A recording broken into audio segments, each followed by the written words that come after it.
오늘의 시편의 말씀은 좀 무시무시한 시편입니다. 왜냐하면 시편의 기자가 악인의 압제로 말미암아 많은 고통과 시련 가운데 하나님을 향하여 복수를 간구하는 그러한 내용이기 때문입니다. 그래서 5절에 보면은 여호와여 저희가 주의 백성을 파쇄하며 주의 계업을 건국케 하며 과부와 나그네를 죽이며 고아를 살해하며 아마도 바벨론 그 포로 생활이었던 그런 때였던 것 같습니다. 그래서 이 악인들이 하나님의 백성의 나라를 침공하여서 주의 백성들을 죽일 뿐더러 하나님의 백성 가운데 가장 가련한 존재들인 과부와 나그네 그리고 고아를 살해했다고 그랬습니다. 일반적으로 군인은 전쟁을 하게 되면은 군인은 죽일 수 있죠. 전쟁이니까. 그런데 백성은 일반적으로는 죽이지 않잖아요. 근데 오늘 보게 되면은 이들은 얼마나 잔악한지 일반 백성들을 파쇄했다. 그냥 멸절하고 또 과부, 나그네, 그와 같은 불쌍한 사람들을 잔인하게 살해했다는 것입니다. 다른 성경에 보게 되면 하나님은 특별히 과부와 나그네와 고아를 얼마나 긍휼히 여기시냐면 이들을 괴롭히거나 이들을 힘들게 하는 사람은 내가 죽이겠다 하는 그런 말씀을 했던 것으로 하셨던 것으로 기억합니다. 이와 같은 악을 행한 자들을 그들의 악을 기억하면서 이 시편의 기자는 하나님 앞에 호소하는 것입니다. 그래서 복수해 달라고 하고 하나님 앞에 간절히 기도하고 있습니다. 그런데 이와 같이 사람을 향해서 악을 행한 것도 악인데 여기서 또 하나님을 향하여 더 큰 악을 행한 것을 지적하고 있습니다. 7절에 보면 말하기를 여호와가 보지 못하며 야곱의 하나님이 생각지 못하리라 하나이다. 이와 같은 악을 행하고도 이스라엘의 하나님이 전혀 여기에 대해서 반응을 하거나 듣거나 생각하거나 어떤 일도 할 수 없는 그와 같은 신이라고 모욕을 하고 있습니다.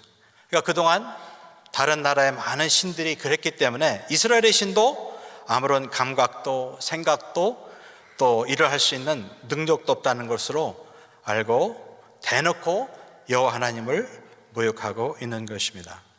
그래서 이것이 얼마나 하나님 의식에 가증하고 또 웃긴 일인지를 이제 8절은 말하고 있습니다. 백성 중 우전한 자들아 너희는 생각하라. 무지한 자들아 너희가 언제나 지혜로울꼬. 너희들은 악할 뿐더러 얼마나 어리석으냐 스투핏하다는 거야. 멍청한 자들이라는 거야.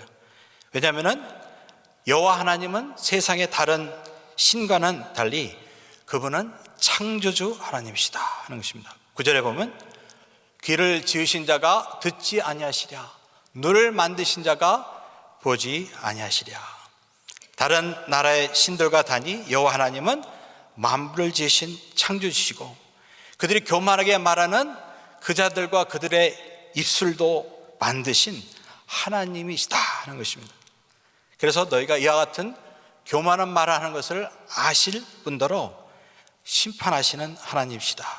그래서 단지 한 개인만 심판하시는 것이 아니고 온 세상의 임금들과 열방을 징벌하신다 하고 10절은 말하고 있습니다.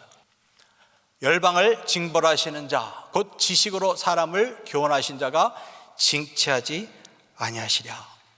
어떤 범죄자가 재판을 당하는 그러한 중에 자기를 재판하는 심판을 모욕한다면 어떻게 되겠습니까? 벌을 배나 받게 되는 거죠.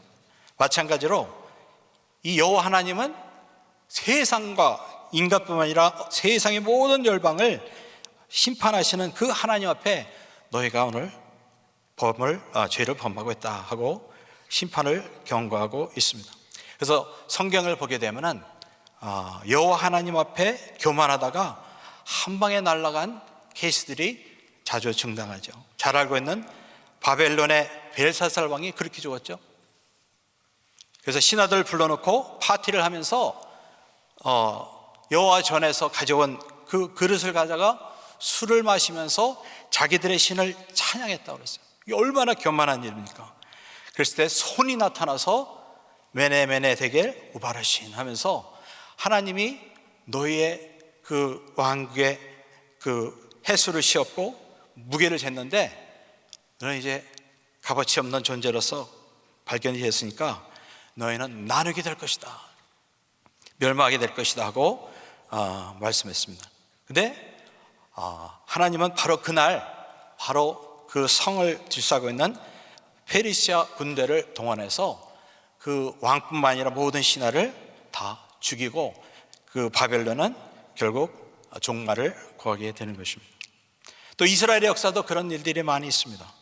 특별히 예레미야서를 읽게 되면은 하나님이 얼마나 세상의 열방을 주관하시는 그 같은 능력의 하나님인 것을 잘 설명하고 있습니다.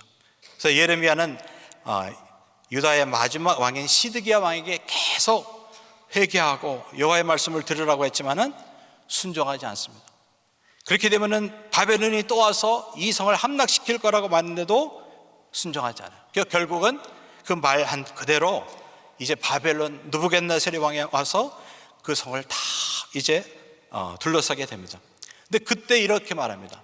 너희가 지금이라도 당신이 나가서 항복하면은, 그리고 바벨론에게 순복하면은 살 수 있을 것이다. 근데 그것도 듣지 않습니다. 그랬을 때 뭐라고 예레미야가 예언합니까? 예레미야서 34장 3절에 보면 이렇게 예언합니다.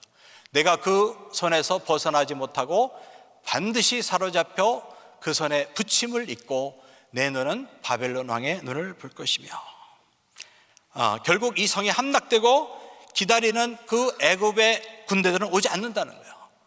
그리고 너는 잡혀서 내 원수인 바벨론의 앞에 끌려가서 그의 왕의 눈을 볼 것이라. 어떻게 됩니까? 결국은 함락되는 날 도망가다가 이 바벨론 왕에게 잡혀서 진짜 바벨론이 직접 형벌 주는 그곳에 끌려갑니다. 그래서 자기의 눈으로 자기의 자식들이 다 죽는 것을 보고 신하들이 죽는 것을 봅니다. 그런데 희한하게 이 왕은 죽이지 않습니다. 또 이 똑같은 장면에 대해서 에스겔서는 어떻게 예언하냐면 에스겔서 12장 13절에 내가 또 내 그물을 그 위에 치고 내 올매에 걸리게 하여 그를 끌고 갈대아 땅 바벨론에 이르니니 그가 거기서 죽으려니와 그 땅을 보지 못하리라.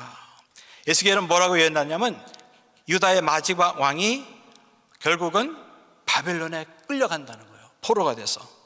그래서 거기서 죽게 된다는 거예요. 결국 그렇게 됐죠. 근데 뭐라고 예언하냐면 그가 바벨론 땅에 끌려는 가는데 그 땅을 보지 못하리라. 말에 어폐가 있는 것 같죠. 끌려가는데 그 땅을 보지 못한다. 근데 이게 어떻게 성취가 됩니까? 이제 바벨론 왕이 시드기야 그 자식들하고 신하들 그 눈앞에 죽은 다음에 그 눈을 뽑아버리는 거예요. 그래서 눈을 뽑아버렸기 때문에 바벨론 땅에 끌려가서 거기서 감옥에 살다가 죽지만은 그 눈으로 직접 바벨론 땅을 보지 못하는 거예요. 그러니까 하나님의 예언이 기가 막히게 이 시드기 한 사람에게 성취가 되는 것을 볼 수가 있습니다. 그러니까 하나님은 미래의 아주 조그만 사실도 다 미리 아시고 그렇게 심판을 예고하시는데 그 예고는 그대로 다 성취가 되는 거예요. 우리가 섬기는 하나님은 어떤 개인만 심판하시는 그 정도의 하나님이 아니고 열방을 통치하시고 심판하시는 그 같은 권세의 하나님인 줄 믿습니다. 그래서 이 하나님을 너희가 무서워하지 않느냐, 이런 말을 하는 거지 시편 기자는. 그래서 11절에 보면 여호와께서 사람의 생각이 허무함을 아시느니라. 인간이 권세가 있다고 자기가 대단하다고 여겨서 막 자만하고 교만한 말하고 하나님 우습게 여기고 사람 우습게 여기는 자기가 마치 세상과 우주의 중심인 것처럼 떠벌리는 건 그 자기가 믿는 그 모든 것들은 하나님 보시기에는요 그냥 헛된 거라는 거예요. 허무하다는 거예요. 이 허무하다는 말을 보니까 호흡이라는 말에서 왔어요. 그냥 우리가 숨을 들이쉬고 내쉬는 그 호흡, 그와 같다는 거예요. 그러니까 존재감이 없는 거예요. 그냥 내쉬면 사라지고 마는 그와 같은 것이 사람이라는 거예요.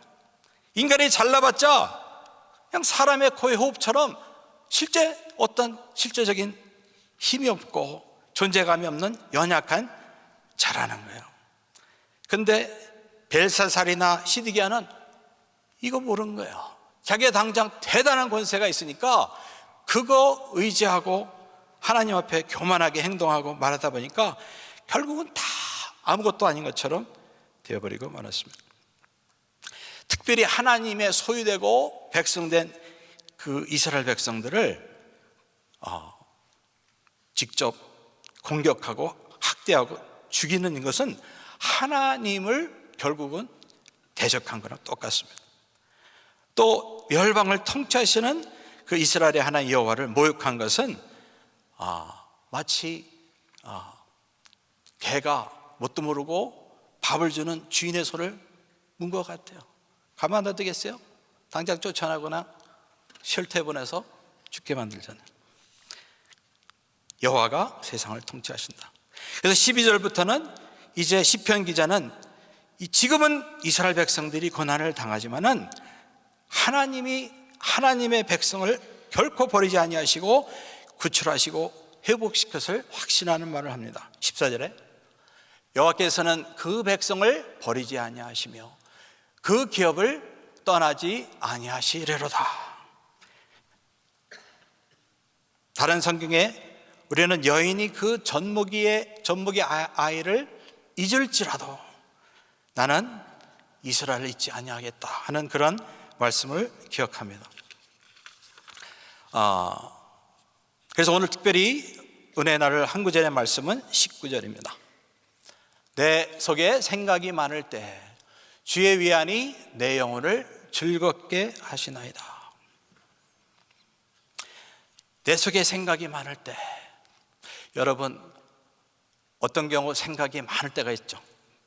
현대인들은 제가 볼 때 어떤 육신의 고통 어떤 그런 것보다는 내적인 심리적인 그런 정신적인 고통을 많이 겪습니다. 특히 미국이 그렇죠. 사회가 워낙 복잡하고 얽히고 설키고 여러 가지 이런 상황이 많으니까 고민 없는 사람이 많지 않은 것 같아요. 다들 한두 가지는 고민거리가 있더라고요. 이 고민거리가 생기게 되면은 물론 신앙의 사람들은 그걸 하나님께 구하고 기도함으로써 평안을 얻는지 모르지만 신앙이 없는 사람은 기도할 줄 모르고 또 누가 도와줄 사람이 없는 경우는 끙끙끙끙끙 하면서 하루 종일 어디 가든지 이 고민거리를 묵상하고 다니는 거예요. 그렇죠? 그래서는 걸어가나 일을 하거나 항상 그 생각이 그 사람을 괴롭힙니다. 멍해지는 그 사람이. 그러다 보면은 요리하다가 음식을 태우기도 하고 뭐 어디 잘못 걸려서 넘어지기도 하고 그러잖아요. 제가 아는 어떤 한국의 아는 분은 남편이 아주 나이가 어겨서 바람이 났어요. 얼마나 이분 여자분이 충격이 있겠어요. 근데 이분이 멍하고 아마 길을 갔나 봐요. 근데 버스가 오는 걸 못 보고 그냥 건너다가 쳐갖고는 즉사하셨어요. 자, 그런 거 보면서 제가 그 남편 바람 들어갔고 멍하게 걸어다니다가 돌아가셨나 보다 이렇게 짐작이 되더라고요. 그러니까 그런 사람들이 왕왕 있습니다. 그래서 아마 오늘 시편의 기자도 포로 생활 중에서 당하는 그 많은 염려와 고통과 핍박 가운데 아주 마음에 생각이 많았다. 이 생각은 염려의 생각이고 두려움의 생각이고 좌절의 생각이고 그런 어떤 절박한 생각들이겠죠. 그래서 이런 상황에서 만약에 법이 살아있으면 호소라도 할 거 아니에요. 왕이요 하면서 그 지역을 다스리는 어떠한 권세자들한테 의법에 호소하겠지만은 이 땅은 포로로 끌려온 땅이에요. 그러니까 호소도 못해요. 그래서 당하기만 해야 됩니다. 포로로 끌려온 자들이 때리면 맞아야 되고 욕하면 그냥 참여해야 되고 학대 당하면 견뎌야 되는 상황입니다. 아무런 대꾸가 할 수가 없어요. 그러니까 완전한 절망의 상태라는 것입니다. 이런 상황에 시편 기자는 누가 나를 구할꼬? 누가 나를 구할꼬? 하면서 찾다가 자기의 그 하나님, 조상의 하나님을 의지하기로 작정하고 선포하는 말을 합니다. 22절, 여호와는 나의 산성이시오 나의 하나님은 나의 피할 반석이시라. 여기서 나의라는 말이 3번이나 나옵니다. 나의 산성, 나의 하나님, 나의 반석. 왜 이렇게 나라는 말을 많이 쓸까? 지금 나에게 필요한 것이 하나님이라는 거예요. 그동안 조상의 하나님, 그리고 내가 어렸을 때부터 성장하면서 들었던 하나님, 성경의 하나님인지 모르지만 지금은 당장 내가 도움이 필요한 거예요. 나의 하나님, 나의 산성, 나의 반석, 그 하나님을 부르고 있습니다. 우리도 그렇죠. 진짜 도와줄 상황이 없고 다 이것도 해보고 저것도 해봤는데 아무런 소망이 없을 때 인간은 진짜 완전히 절망 가운데 빠지든지 아니면 누구를 절대자를 붙들게 됐어요. 근데 우리는 예수 그리스도를 통하여 우리의 하나님을 만난 하나님의 백성이 아닙니까? 그랬을 때 우리는 나의 산성, 나의 하나님, 나의 반석 하면서 그 하나님을 자꾸 부르짖게 되는 것입니다. 나라는 말을 이렇게 반복하는 이유는요, 이 하나님이 이스라엘과 언약을 맺으신 하나님이 아니냐 하는 거예요. 그래서 이스라엘이 시내산 광야에서 하나님의 백성과 언약을 맺은 사실을 기억하는 말인 것입니다. 그 언약을 맺었다는 것은 이제 그 창조되신 이스라엘의 하나님이 이제 이스라엘의 왕이 되시고 주인이 되시고 남편과 같은 존재가 됐다는 거예요. 그렇기 때문에 그분은 나를 도우실 그 같은 분이라는 것입니다. 피의 언약을 맺었다는 것은 이 언약을 결코 어기지 않는다는 거예요. 가운데 잘라갖고 피가 철철 나르는 그 고깃덩이 사위로 지나가면서 언약을 맺었다는 것은 하나님이라도 이와 같이 언약을 어겨서 죽는, 저주를 받는 그런 상을 하지 않는 거예요. 인간도 마찬가지죠. 그러니까 하나님이 이와 같은 철저한 맹세를 통하여 나는 너의 하나님이고 너의 왕이고 너의 남편이다 하고 언약을 맺으셨으니까 지금 가장 절박한 이 순간에 하나님의 백성이 포로된 땅에서 부르짖는 그 기도를 버리지 않으신다는 확신을 말하고 있습니다. 그래서 시편 기자는 이와 같은 힘든 상황에 이렇게 고백합니다. 23절에 저희 죄악을 저에게 돌리시며 저의 악을 인하여 저희를 끊으시리니 여호와 우리 하나님이 저희를 끊으시리다. 여기서 반복되는 건요, 저예요. 저희가 4번이나 나와요. 저희. 그럼 뭐를 말해요? 지금 내 손에는 보복할 능력이 없다. 나는 직접 원수를 갚지 못한다.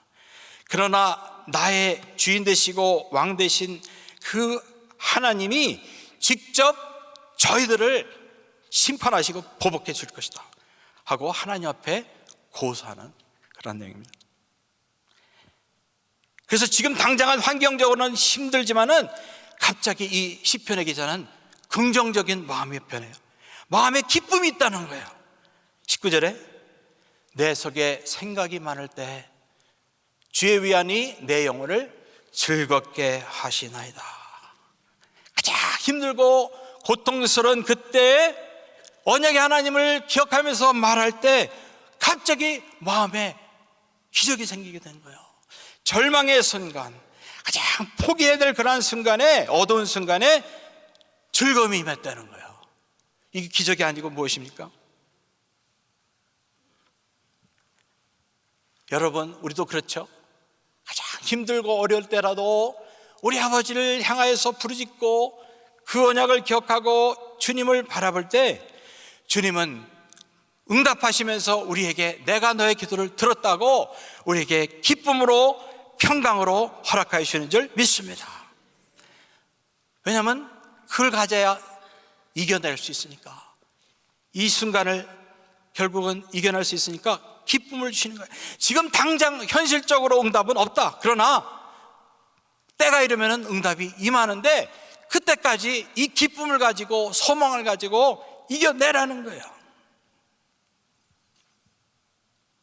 아버지요, 주인이요, 남편 되시고 친구 되신 그 언약을 맺으신 하나님을 지금 바라보라는 거예요. 그렇다면 하나님이 그 자녀된 종된 우리에게 응답하시면서 기쁨으로 우리에게 응답의 사인을 주신다는 것입니다. 종이 주인을 신뢰하면요, 종은 걱정하지 않습니다. 아이, 주인이 알아서 하실 텐데 뭐. 그냥 주인한테 맡기는 거예요. 부인이 남편을 신뢰하면은 걱정하지 않는 거예요. 걱정하지 않죠. 남편을 신뢰하니까.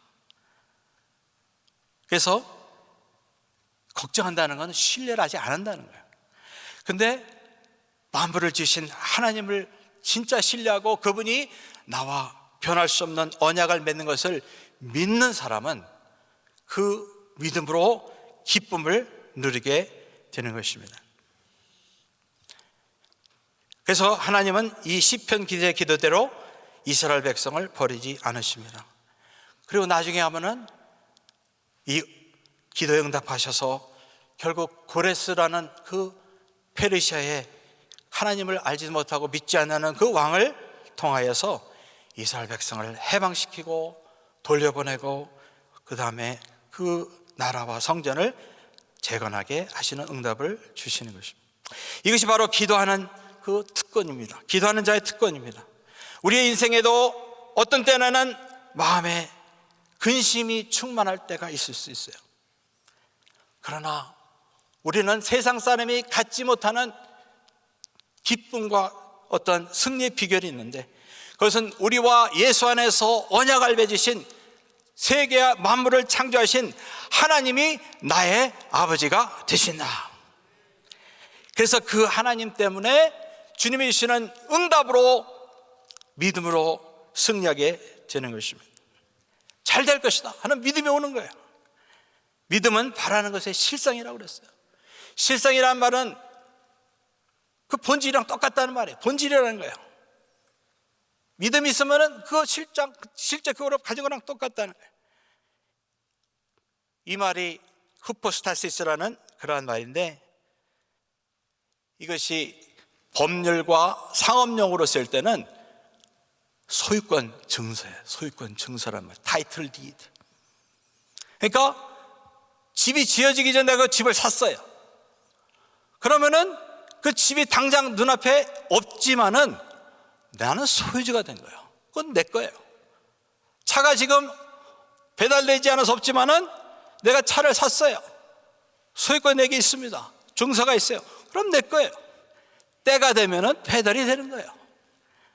그러니까 우리가 여러분이 기도하고 하나님 말씀을 의지하고 기도하다가 여러분의 영혼 가운데 주님이 믿음을 확 주시면은 여러분 벌써 소유를 갖고 있는 것을 믿으시기 바랍니다. 꼭 가진 거야 똑같아요. 실제로 있는 거랑 똑같다는 거예요. 여러분 눈앞에 보이지 않아도 여러분 하나님 말씀에 의지해서 바라는 순간 주님이 여러분의 영혼 가운데 내가 응답 준다 하고 응답을 딱 주는 순간 그것이 여러분의 영혼 가운데 믿음이 되고 실상이 되는 줄 믿습니다. 그래서 때가 되면 그 실상을 경험하게 되는 것입니다. 그러니까 우리는 그 응답을 여러분의 영혼의 타이틀 그를 갖기까지 말씀을 묵상하고 부여잡고 기도해야 되는 거예요. 왜냐하면 믿음은 말씀의 소니까. 지금 권력자들이 시편 기자를 괴롭히고 학대합니다. 그러나 시편 기자는 이제 평안합니다. 마음에 기쁨이 있습니다. 마음에 여유가 있습니다. 왜냐하면 이 소유권을 하나님이 응답으로 확 주신 거야. 너는 이제 회복된다. 너는 이제 너와 너의 민족은 다시 돌아가서 재건한 날이 있다 하고 이제 확신을 받게 되니까 지금 당장은 변한 게 없어요. 당장은 핍박이 있고 지금도 멸시당하고 고통을 당하지만은 여유가 있는 거예요. 저는 살게 됐습니다. 그러므로 믿음으로 산다는 것은 하나님의 언약을 현실보다도 더 현실로 여기고 거기에 근거하여 행동하는 것입니다. 여러분도 이제 이와 같은 믿음으로 사셔서 늘 주님의 주시는 기쁨과 평강으로 승리하신 저름 되시길 예수 이름으로 축원합니다. 기도합시다. 하나님 감사합니다. 오늘도 말씀을 통하여 저희들이 어떻게 하면 믿음으로 살고 모든 세상의 염려 근심을 이길 뿐더러 승리하게 되는지 들었습니다. 주여, 우리가 오늘도 간구하오니 우리의 심령 가운데 말씀을 통하여 소유권을 주셔서 아버지 응답으로 승리하고 우리가 기쁨으로 누릴 수 있는 저들 되게 하여 주옵소서. 예수 그리스도의 이름으로 기도합니다. 아멘. 우리 말씀 생각하시면서 주 안에 있는 나에게까지 찬양합니다.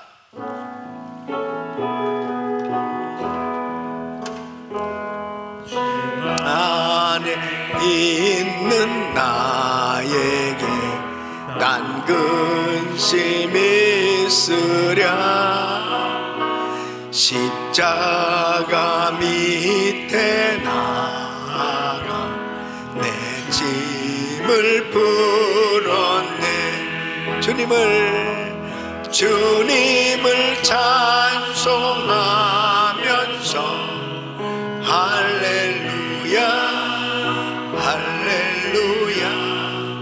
내 앞길 멀고 험해도 나 주님만 따라가리. 두려움이 변하여 내 기도 되었고 전날의 한숨 변하여 내 노래 되었네. 두 손 높이 드시고 주님을 찬송하면서 할렐루야 할렐루야.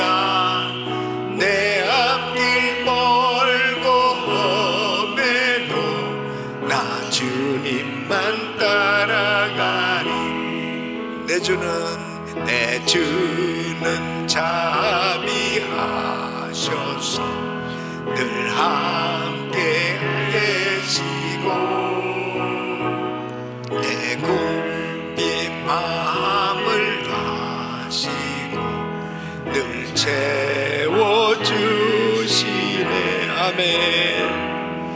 주님을 찬송하면서 할렐루야 할렐루야. 내 앞길 멀고 험해도 나 주님만 따라가리.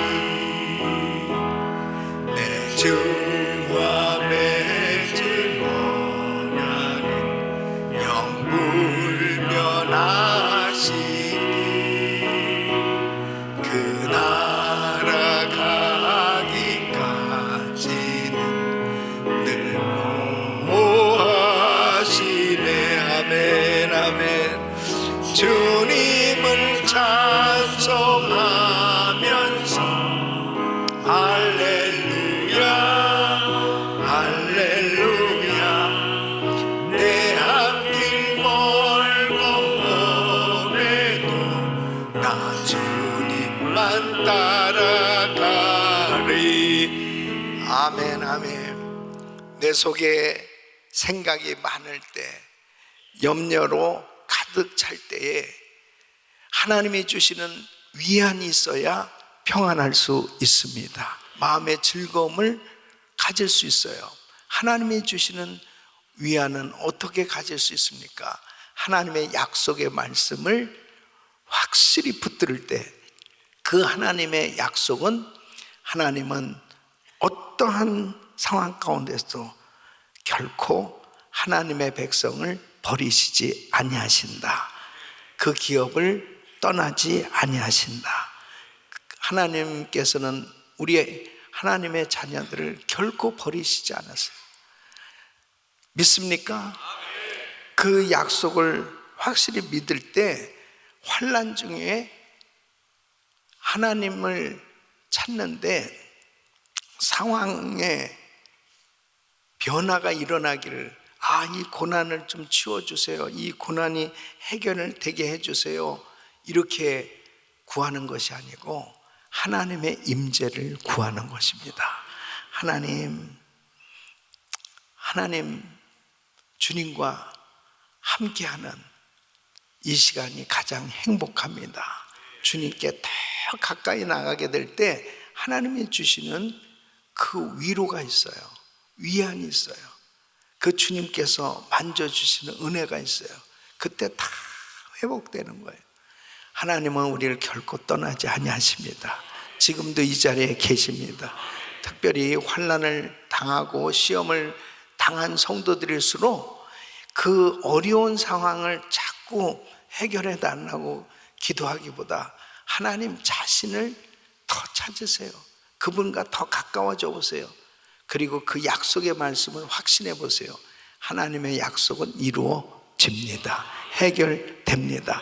근본적인 하나님의 역사를 경험할 때 우리 심령에 강물 같은 평강이 흐르고 생수의 강이 넘치는 이런 은혜가 있는 줄로 믿습니다. 두 손을 가슴에 모시고 몸이 아픔들 아픈 곳에 손 얹으십시오. 고마우신 아버지 하나님, 우리 마음이 염려로 가득할 때, 내 속에 생각이 많을 때 주님이 주시는 위안이 있어야 내 영혼이 즐겁고 하나님을 향하여 감사하고 기뻐할 수 있겠사오니 오늘도 하나님의 약속을 굳게 붙들게 하여 주시옵소서. 하나님은 결코 자기 백성을 버리지 아니하시는 하나님, 나와 함께 하시는 하나님, 나의 모든 사정을 아시는 하나님, 그 하나님의 임재를 사모하며 그 주님 앞에 더욱더 가까이 나가는 삶 되게 하여 주시옵소서. 역사하여 주시옵소서. 주님, 연약한 육신들을 안수하여 주시옵소서. 치유하여 주시옵소서. 모든 암세포는 없어질지어다. 모든 흑암에서는 떠나 갈지어다. 공황장애, 우울증, 불면증 떠나 갈지어다. 깨끗한 받을지어다. 주님 만져 주셔서 아버지 하나님 마음의 평강이 있게 하여 주시옵시고 자유함 있게 하여 주시옵시고 감사가 넘치게 하여 주시옵시고 우리의 모든 사정을 아시는 그 하나님, 그 주님께 모든 걸 맡겨드리게 하여 주시고 아버지 하나님 앞에 전적으로 드려지는 삶 되게 하여 주옵소서. 이제는 우리 주 예수 그리스도의 은혜와 우리 하나님 아버지의 그 무한하신 사랑과 성령님의 감동 감화교통 충만하신 은총이 하나님은 결코 하나님의 자녀 하나님 백성을 버리지 아니하시고 떠나지 아니하시고 언제나 함께 하시기에 하나님의 그 약속을 항상 의지하고 믿음으로 나가길 원하는 모든 성도들 머리 위에 이제부터 영원토록 함께 있을지어다. 아멘.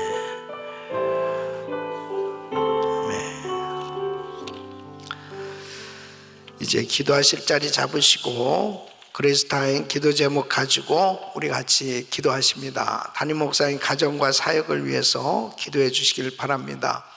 오늘 점심부터 선교적 모델교회 목회자 세미나가 우리 교회에서 열립니다.